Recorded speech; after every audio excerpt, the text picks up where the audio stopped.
जनवरी 2014 को मुरादाबाद जिले के गुरेठा गांव में दो व्यक्ति पहुंचे। उनमें से एक की गोद में एक बच्चा था। वह बोला, तीर्थंकर महावीर मेडिकल कॉलेज में मेरी पत्नी ने एक बेटी को जन्म दिया था। बच्ची मर गई है, अब इसे दफनाना है। दफनाने के लिए हमें फावड़ा चाहिए।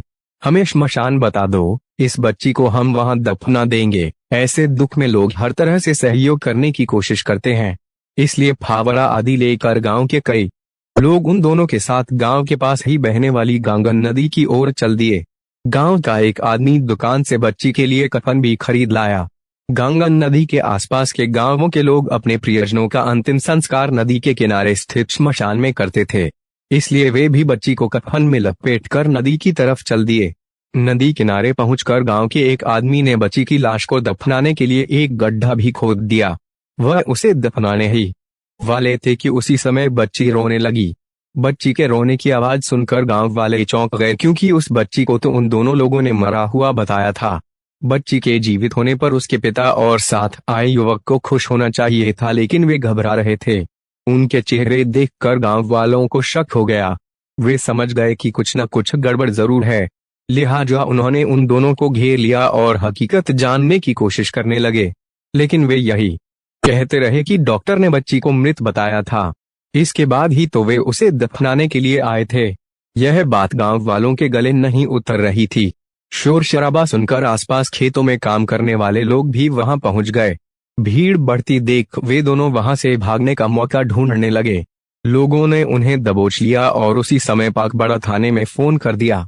सूचना पाकर थाना प्रभारी तेजेंद्र यादव सब इंस्पेक्टर सहदेव सिंह के साथ श्मशान घाट पहुंच गए।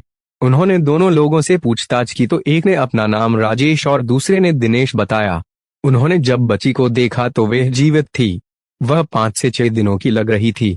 पता चला कि वह राजेश की बेटी है और दूसरा युवक उसका साला है। पास में ही तीर्थंकर महावीर मेडिकल कॉलेज था। पुलिस ने उस बच्ची को अविलंब मेडिकल कॉलेज में भर्ती करा दिया, जिससे उसकी जान बच सके। डॉक्टरों ने जब उस बच्ची को देखा तो वे चौंक गए, क्योंकि वह बच्ची वहीं पैदा हुई थी और उसकी मां उस समय वहीं भर्ती थी। डॉक्टरों ने पुलिस को बताया कि बच्ची को उसका पिता राजेश जीवित अवस्था में ही ले गया था। उसके मरने का तो सवाल ही नहीं है।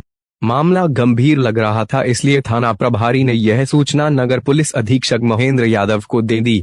उधर डॉक्टरों ने भी बच्ची को आईसीयू में भर्ती करके इलाज शुरू कर दिया। नगर पुलिस अधीक्षक महेंद्र भी थाना पाकबड़ा पहुंच गए। थाना प्रभारी ने उनके सामने राजेश से जब पूछताछ की तो बच्ची को जिंदा दफन करने की एक चौंकाने वाली कहानी सामने आई। राजेश मूल रूप से उत्तर प्रदेश के बरेली शहर के हाफिजगंज का रहने वाला था। वह मोटर मैकेनिक का काम करता था। पिता राम भरोसे को जब लगा कि राजेश अपना घर चलाने लायक हो गया है तो उन्होंने बरेली के ही नवाबगंज में रहने वाले मुक्ता प्रसाद की बेटी सुनीता से उसकी शादी कर दी। शादी हो जाने के बाद राजेश के खर्चे बढ़ गए थे, इसलिए राजेश कहीं दूसरी जगह अपने लिए नौकरी ढूंढने लगा। इसी दौरान उत्तरांचल के रुद्रपुर शहर स्थित एक फैक्ट्री में उसकी नौकरी लग गई।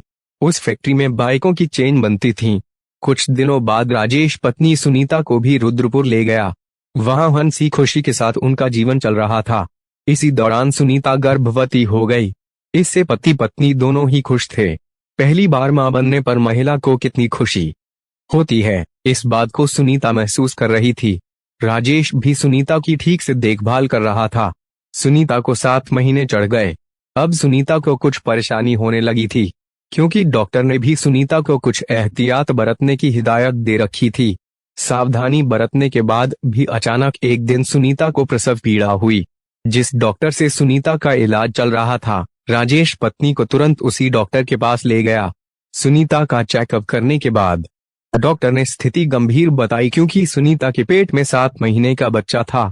यदि वह 8 साढ़े 8 महीने से ऊपर का होता तो डिलीवरी कराई जा सकती थी। समय से 2 महीने पहले डिलीवरी कराना उस डॉक्टर की नजरों में मुनासिब नहीं था। ऐसी हालत में सुनीता को किसी अच्छे अस्पताल या नर्सिंग होम में ले जाना जरूरी था। रुद्रपुर में कई नर्सिंग होम ऐसे थे जहां सुनीता को ले जाया जा सकता था, लेकिन वे महंगे होने की वजह से राजेश के बजट से बाहर थे।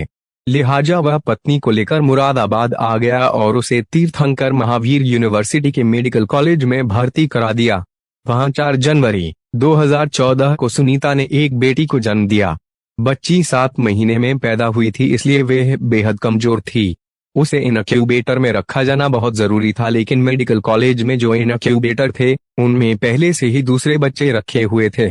ऐसी स्थिति में मेडिकल कॉलेज के joint director doctor Vipin Kumar Jain ने राजेश को सलाह दी कि वह अपनी बच्ची को किसी अन्य नर्सिंग होम या अस्पताल या फिर दिल्ली ले जाए, क्योंकि बच्ची की हालत ठीक नहीं है। उधर इतनी कमजोर बच्ची को देखकर वार्ड में भर्ती मरीजों के तीमारदारों ने राजेश के मुंह पर ही कह दिया कि ये बच्ची बचेगी नहीं, और यदि बच भी गई तो पूरी जिंदगी अपंग रहेगी। लेकिन राजेश ने उनकी बातों पर ज्यादा ध्यान नहीं दिया। बेटी की जान बचाने के लिए राजेश उसे लेकर मुरादाबाद के साईं अस्पताल पहुंचा। राजेश के साथ उसका साला दिनेश भी था।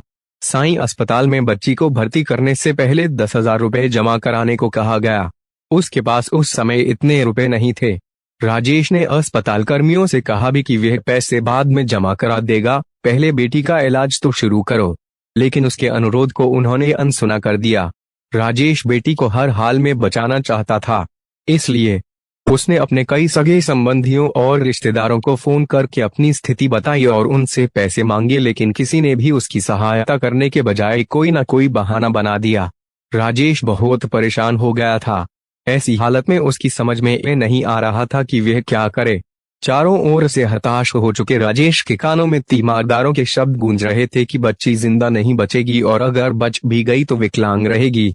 निराशा और हताशा के दौर से गुजर रहे राजेश ने सोचा कि जब बच्ची पूरी जिंदगी विकलांग रहेगी तो इसकी जान बचाने से क्या फायदा, इससे अच्छा तो यही है कि ये मर जाए।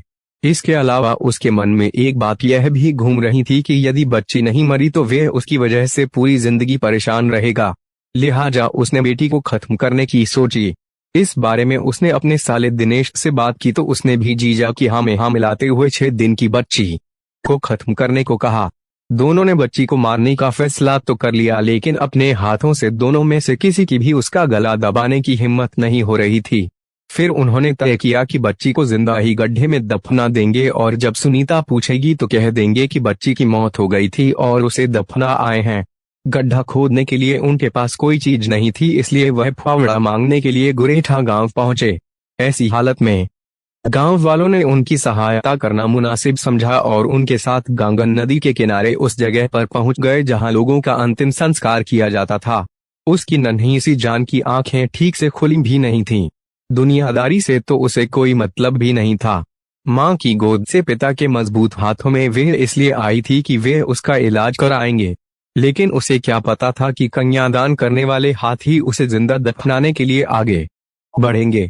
लेकिन जैसे ही उसे गड्ढे में ठंडी रेत पर लिटाया गया वे हाथ पैर चलाते हुए जोर जोर से रोने लगी, जैसे वह रोते रोते अपने जन्मदाता से पूछ रही हो कि मेरा कसूर क्या है, मुझे मत मारो, एक दिन मैं ही तुम्हारा सहारा बनूंगी और घर में उजियारा फैलाऊंगी। लेकिन उस समय पिता की संवेदनशीलता नदारद हो चुकी थी। अचानक बच्ची की आवाज सुनकर राजेश और दिनेश घबरा गए। वे सोचने लगे कि काश ये 2 मिनट और न रोती तो। बहरहाल उसकी आवाज सुनकर गांव वाले चौंक गए और उन्होंने पुलिस बुला ली। दोनों से पूछताछ के बाद पुलिस ने उन्हें न्यायालय में पेश करके जेल भेज दिया। पुलिस ने उस बच्ची को तीर्थंकर महावीर यूनिवर्सिटी के मेडिकल कॉलेज में भर्ती करवा दिया था। वहां उसे इनक्यूबेटर में रख दिया गया था। उसकी हालत में भी सुधार होने लगा था।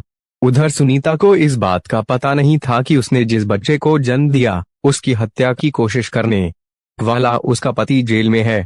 इलाके के लोगों को जब एक पिता के यमराज बनने की जानकारी हुई तो लोग बच्ची की लंबी उम्र के लिए दुआएं करने लगे। बच्ची के इलाज के लिए कई लोगों ने अस्पताल में पैसे भी जमा कराए, लेकिन 1 सप्ताह बाद ही उस बच्ची ने अस्पताल में दम तोड़ दिया। वैसे यहाँ एक बात बताना जरूरी है कि राजेश की नीयत बेटी की हत्या करने की नहीं थी, बल्कि वह तो उसकी सुरक्षा के लिए ही मेडिकल कॉलेज लाया था और मेडिकल कॉलेज के डॉक्टर के कहने पर वह बेटी को लेकर कई अस्पतालों में घूमा भी। उसकी मजबूरी यह थी कि इलाज के लिए उसके पास पैसे नहीं थे और जिन संबंधियों और रिश्तेदारों से उसने मदद की गुहार लगाई उन्होंने भी मुंह मोड़ लिया था, जिससे वह निराश और हताश हो चुका था। अस्पताल के वार्ड में मरीजों के तीमारदारों ने बच्ची के बारे में गलत धारणाएं राजेश के मन में भर दी थीं। इन्हीं धारणाओं ने उसे यमराज बनने के लिए मजबूर किया। इन्हीं बातों ने उसकी संवेदनशीलता को हर लिया था। कहते हैं कि माँ का दूसरा रूप मामा होता है, लेकिन उस समय दिनेश का दिल भी नहीं पसीजा था। वह भी कंस मामा बन गया था। पिता से यमराज बनने के हालात राजेश के सामने चाहे जो भी रहे हों, लेकिन इसमें अकेला वही दोषी नहीं है। इसमें दोष उन लोगों का भी है जिन्होंने उसे इस रास्ते पर जाने के लिए मजबूर किया। वह इतना संवेदनहीन हो गया था कि जीवित बेटी को कब्र में रखते समय उसके हाथ तक नहीं कांपे। बेटियों पर खतरा लगातार बढ़ता ही जा रहा है। बेटे की चाहत में तमाम लोग उन्हें कोख में